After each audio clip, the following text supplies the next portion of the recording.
Hello guys, as some of you may know, I've been playing the early access of Baldur's Gate 3 since its release in October 2020, and I started covering the game on my channel not too long ago. During my time in early access, I noticed many cool things about the game. Some of these things are only small details compared to the game's bigger features like its in-depth combat system or the playable origin characters. But as early access progressed, Larian kept adding more and more of these smaller features. By themselves, they might not seem like a big deal, but every single one of these smaller features are still a great addition to the game as they make the experience a lot more immersive. Today I wanted to talk a bit about those smaller yet interesting details as they really show us how much thought Larian have put into the game. So whether you're completely new to Baldur's Gate 3 or have been following this game for a while, grab yourself a mug of ale and let me tell you about 8 cool little details in Baldur's Gate 3.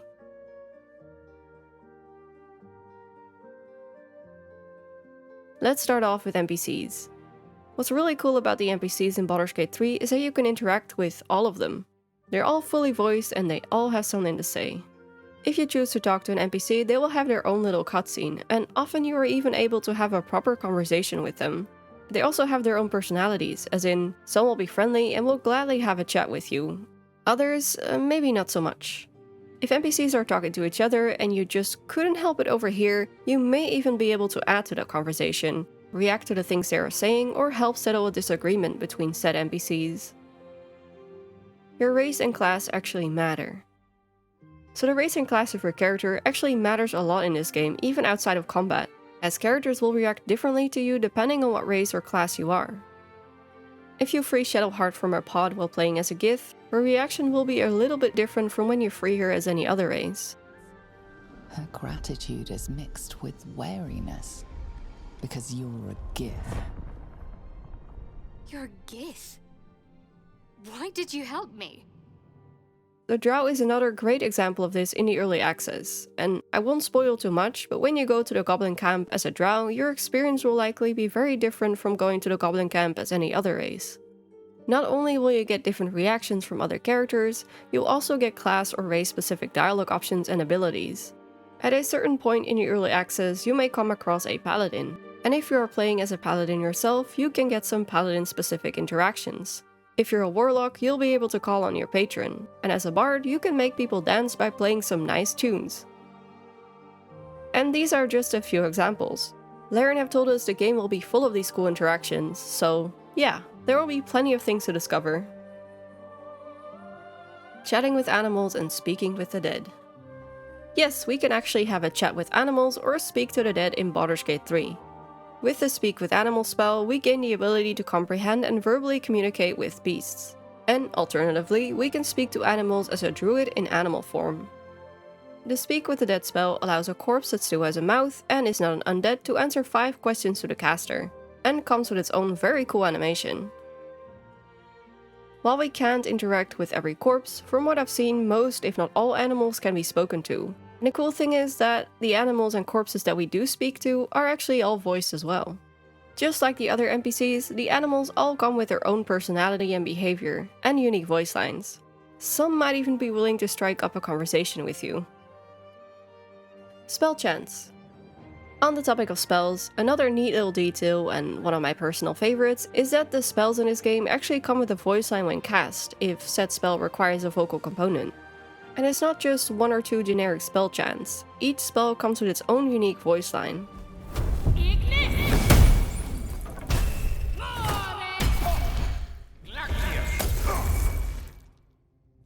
Quiet!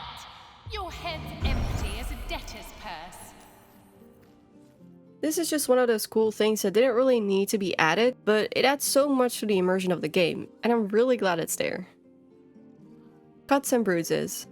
Similar to the voice spells, something small but really cool is the fact that your characters actually get bruised, muddy, and covered in blood after a fight. This is based on their HP, so the lower their health, the worse they look. Don't worry though, just drink a health potion, eat a few apples, or take a long rest and your character will be their own pretty self again. Notes and letters. There are a lot of notes, books, and letters we can find in Baldur's Gate 3. A lot of books will contain some interesting lore tidbits and references to the events of the previous games. So if you are a lore nerd like me, this should be right up your alley. Well, I'm going to spend hours just exploring and reading books, aren't I? Some notes and letters we find throughout the game may be needed to discover certain hidden areas, and some other notes we can find might not mean much right now, but have potential to be useful later on. At one point in early access, we find the corpse of a messenger, and if we loot his body, we find 3 notes. If we read these notes, we learn that the messenger was tasked to deliver these to various people in Baldur's Gate. I imagine in the full game, if we decide to take these notes with us, we might be able to deliver them ourselves, and that could potentially tie into the main story somehow or be part of a side quest.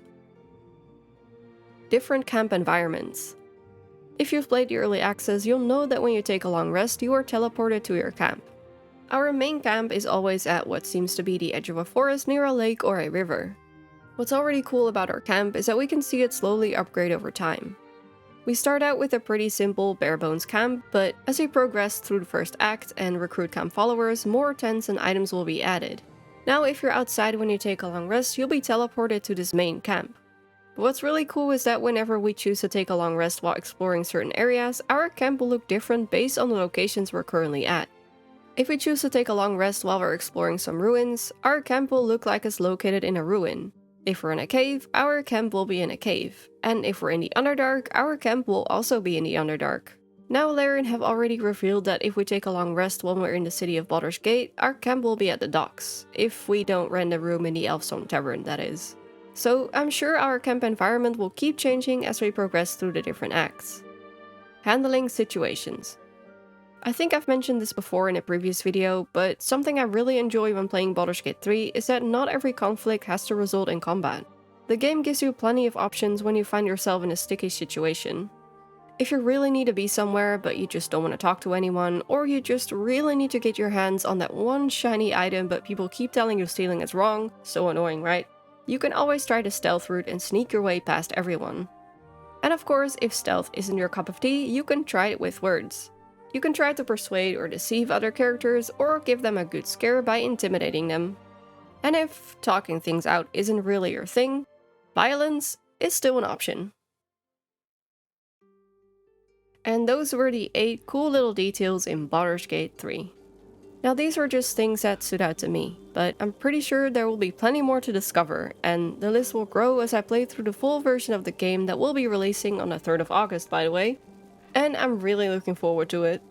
I'll make sure to keep you guys updated as I find more of these cool little details, and I might even do a complete list once I finish the game. But that's probably gonna take a while though. Either way, all these small things just add a great deal to the immersion, and I'm really glad Larian decided to go the extra mile with these. Anyway, I hope you enjoyed this video, and as always, thank you so much for watching. If you liked this video, let me know by liking this video. Or leave a comment and tell me what your favorite cool little detail in Baldur's Gate 3 is. Is there something I missed? Let me know. If you want to support the channel, check out my Patreon, or join me on my Discord server where we can talk about anything Dragon Age, Mass Effect, and of course Baldur's Gate 3. That's it for now though, thanks again for watching, and I hope to see you on the next one.